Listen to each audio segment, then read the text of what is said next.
That line lands differently when you realize how many people feel the need to hide their thoughts, especially about belief. Because even now, in modern, diverse, often secular societies, people still lie about having faith. Not always with big declarations. Sometimes it's subtle. A quiet nod during grace. A social media post that hints at belief. Saying I'll pray for you even when you won't. Standing up in a ceremony, mouthing words that don't mean anything to you. And it raises a strange question. Why do people who don't believe pretend they do? The answer isn't simple, but it's real.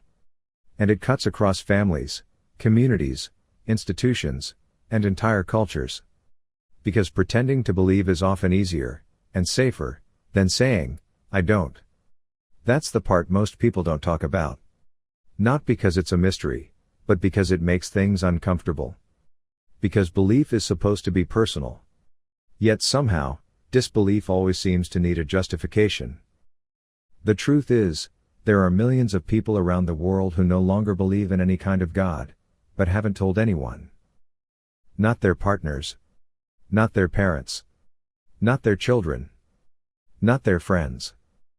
They live with a quiet contradiction. Going through the motions of faith, even though their convictions have changed. And if you ask why, the answers aren't always philosophical. They're social, emotional, sometimes even economic. Because faith, or the appearance of it, often comes with benefits. Respect, community, belonging, access, approval, and disbelief? That's more complicated. In some places, saying I don't believe can cost you your job, your marriage, your safety. In others, it's just the slow erosion of trust, the way people look at you differently, speak to you with caution, pull back just slightly without saying why. So people adapt. They tell small lies. Or let assumptions go uncorrected. Or speak in metaphors that can be interpreted either way. Not because they're weak, or dishonest. But because honesty has a price. And sometimes, the cost of being real feels higher than the cost of staying silent. But there's more to it than fear.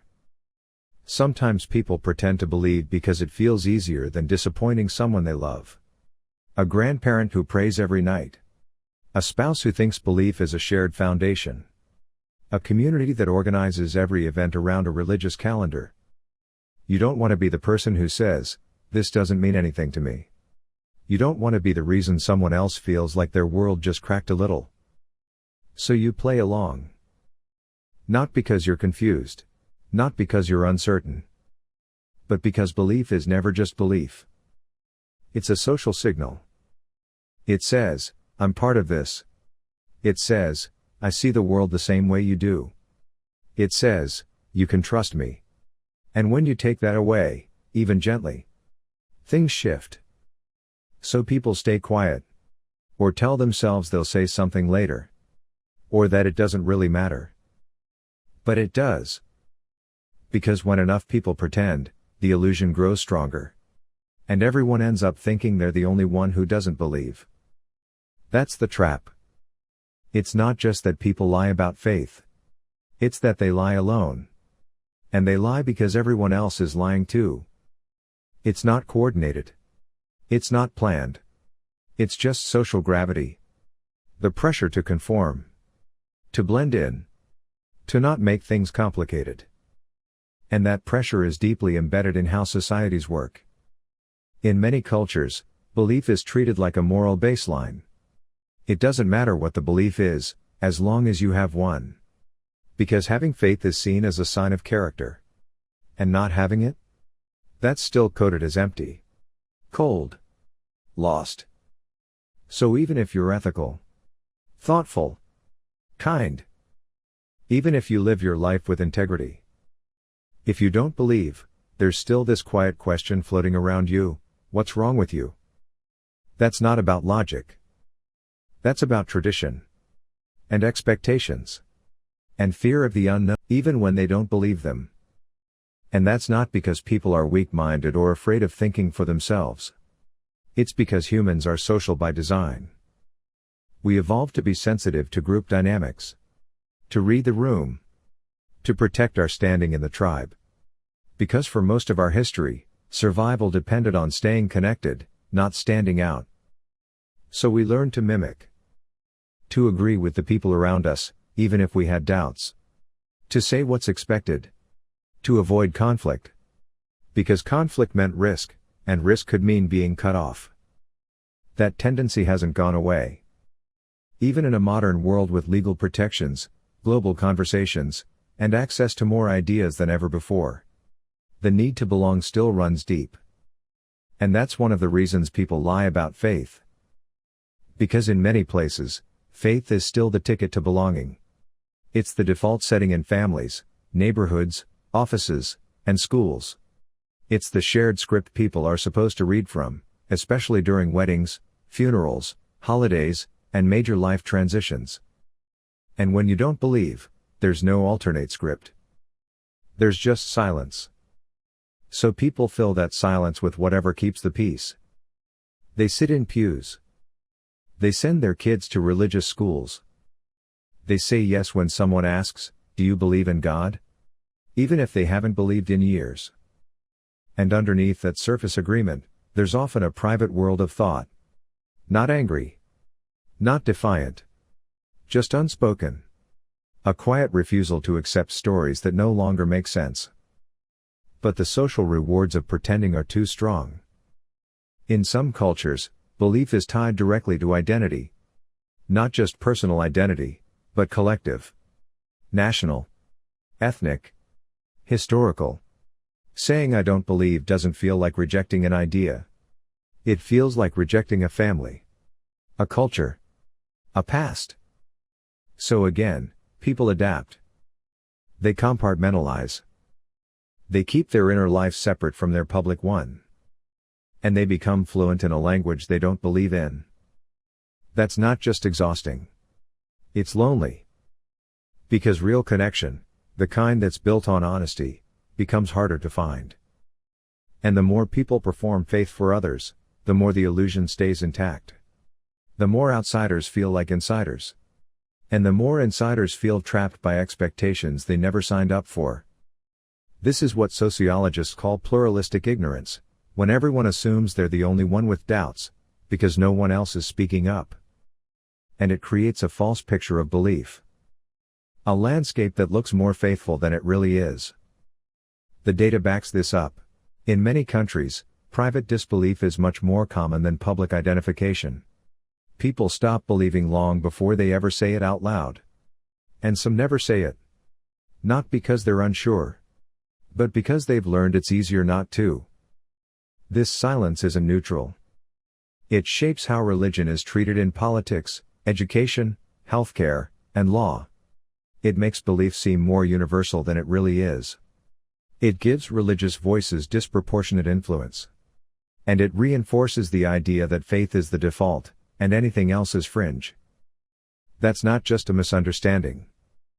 It's a distortion of reality. And when people finally do speak up, it often comes as a shock, not because it's rare, but because everyone's been pretending. The truth is, disbelief is more common, and more human, than most people realize. It doesn't always come from trauma. It doesn't always come from rebellion. Sometimes it just comes from thinking. Honestly. But when honesty carries social costs, people delay it. They hide it. They carry it like a secret. Not because they're ashamed of what they believe, but because they're afraid of what it might change. And that fear isn't irrational. Because once you stop pretending, some relationships shift. Some doors close. Some conversations stop happening. And not everyone is ready for that. So people lie. Not just to others. But to themselves. People lie. Not just to others. But to themselves. And that part is harder to talk about, because it's not always a conscious decision. It's more like a slow internal split. A tension between what you think and what you say. Between what you feel and what you're supposed to feel. At first, it's easy to ignore. You say the words, you go through the motions. You stand up when everyone else stands up. You smile when someone says bless you. You play along. It doesn't feel like a big deal. It just feels easier. But over time, something happens. That small divide starts to stretch. The questions get louder. The effort of pretending starts to wear you down. And you start to feel like a stranger in your own life. That's not just emotional. It's cognitive. The brain isn't built to hold two stories at once forever. Psychologists call this cognitive dissonance, the mental discomfort that comes from holding conflicting beliefs. And the brain's natural response is to resolve the tension. To bring things back into alignment. But in this case, resolution isn't simple. Because being honest might come with consequences. So instead, people suppress. They avoid the topic. They tell themselves it's not worth the trouble. That it's just tradition. Just family. Just how things are. But the stress doesn't go away. It just goes underground. That internal stress can show up in subtle ways. Exhaustion. Irritability. Emotional detachment. The feeling of being disconnected from what you're doing, even when it looks normal from the outside. And all of it is made worse by the pressure to keep smiling. To keep agreeing. To keep performing. There's also guilt, but not the kind most people expect. Not guilt over disbelief. Guilt over the performance. Over lying to people you care about. Over hiding who you are. Over not having the courage to be honest. Even if honesty might come with a cost. Some people carry that tension for years. They raise their kids in the same traditions, even if they don't believe them. They go to services they no longer care about. They repeat ideas they don't accept, not because they believe in them, but because they want to protect the people around them from disappointment. It's not easy to say, I don't believe. Especially when you've already built a life on top of the assumption that you do. And so, the performance continues. Because challenging belief doesn't just mean changing your mind, it means risking your role. In your family. In your community. In your relationships. For some, it even means risking material things, like inheritance, housing, or employment. This is why coming out as a non-believer can feel more vulnerable than people expect. It's not just about stating a fact. It's about pulling back a curtain that other people might not be ready to look behind. And yet, that moment of honesty, when it finally comes, is often described as a kind of relief. Not because it solves everything, but because the energy that used to go into hiding can finally go somewhere else. Toward rebuilding. Toward real connection. Toward figuring out what life looks like when you're no longer pretending. That's not a crisis. That's clarity. But reaching that point takes time. And for a lot of people, the hardest part isn't letting go of belief. It's letting go of the version of themselves that was built around it. And that's where that gap, between who you are and who you think you're supposed to be, doesn't close overnight. It takes time to untangle identity from expectation. Especially when religion wasn't just a set of beliefs, but a whole structure. A rhythm. A lens through which everything else passed. Letting go of belief doesn't mean you suddenly know who you are without it. It just means the search starts from a more honest place. And that's something a lot of people underestimate. They think disbelief is the end of a road. When really, it's the start of one. But even after that moment of clarity, the social pressure doesn't disappear. The pull to stay quiet, or at least ambiguous, remains strong. You don't always want to be the one who left. The one who complicates the gathering. The one who makes people shift in their seats. So the instinct to go quiet returns. Not because you're ashamed of what you think, but because you're tired. Tired of justifying it. Tired of being treated like you're missing something. Tired of being the problem. But silence has its own cost. Because when no one speaks, the illusion stays strong. Everyone assumes that everyone else believes, even when they don't. And that silence makes it harder for anyone else to step forward. It reinforces the idea that belief is normal. And everything else is something to be whispered. And that's where things start to become cultural. Not just personal. When enough people pretend, institutions get built around that illusion. Religious norms are treated as universal values. Rituals become mandatory. Laws are written with invisible assumptions baked in. Public life begins to orbit belief, even when belief itself is weaker than it looks. And in that kind of culture, honesty becomes a risk. But it's also a responsibility. Not a moral burden. Not a call to confrontation. But a quiet acknowledgement that truth, even uncomfortable truth, can clear space. Space for others. Space for real conversation. Space for people who are still figuring things out. Because when one person speaks honestly, it gives permission for others to do the same. It reminds people that doubt isn't failure. That disbelief isn't cold. That silence doesn't mean agreement. It also reframes the conversation. When people see that the non-believers in their lives are thoughtful, kind, grounded, and not just reacting to trauma or anger, it disrupts the stereotype. It forces a second look. It brings humanity back to a group that's often treated like a flaw in the system. And it opens up space for better questions. Not just do you believe in God? But what do you believe in now? What matters to you? What does meaning look like when it's not a sign from outside? Those are the kinds of questions that lead somewhere. But none of that can happen until people stop pretending. Not in a dramatic way. Not with shouting or judgment. Just with quiet honesty. Belief doesn't have to be attacked. It just has to be optional. That's the part that gets lost when people talk about faith in public life. The goal isn't to tear anything down. It's not about proving anyone wrong. It's about making room for honesty. About allowing people to live without pretending. Because pretending is a burden. Even when it's done gently. Even when it feels like kindness. Over time, it chips away at something. Not just your ability to be real with others. But your ability to be real with yourself. And that's where the cost of silence becomes hard to measure. You stop trusting your own voice. You second guess what you know. You learn to keep your deepest thoughts behind a filter. And in the process, you become smaller than you are. That doesn't just hurt you, it affects your relationships too. People can sense when something's off. When the words don't match the energy. When you're smiling through something unspoken.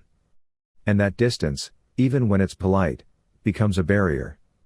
It keeps people close enough to feel familiar. But never quite real. And in time, that kind of closeness with distance starts to feel normal. Until one day, you can't remember the last time you said what you actually thought. That's why honesty matters. Not as a performance. Not as a declaration. Just as a way of aligning the inside and the outside. Of stepping into your own life fully. Of living in a way that doesn't require you to look over your shoulder. And the truth is, people respect that more than they admit. They may not agree. They may not understand. But most people, when given the chance, would rather know you than a version of you that's just keeping the peace. Of course, that doesn't mean every conversation will go well. Some people will pull away. Some relationships will change. Some connections may fade. But the ones that stay, the ones that deepen, will be built on something solid. Not illusion. Not performance. Just reality. And from that, something better can grow. Because when people stop pretending, they stop reinforcing the idea that belief is mandatory. They stop holding up a system they no longer agree with. And they stop passing on the message, quietly, unintentionally, that honesty is dangerous. Instead, they send a different message. That it's possible to be a good person without pretending to believe things you don't. That it's okay to change your mind. That respect doesn't require agreement. And that life can be full of meaning, connection, and care. Even, and maybe especially, when you stop looking for it in places that no longer make sense to you. None of this is about winning arguments. It's about showing up as yourself, without apology. Because honesty isn't just a principle. It's a relief. It's a release. It's the moment when you stop hiding from your own life. and step back into it. Fully awake.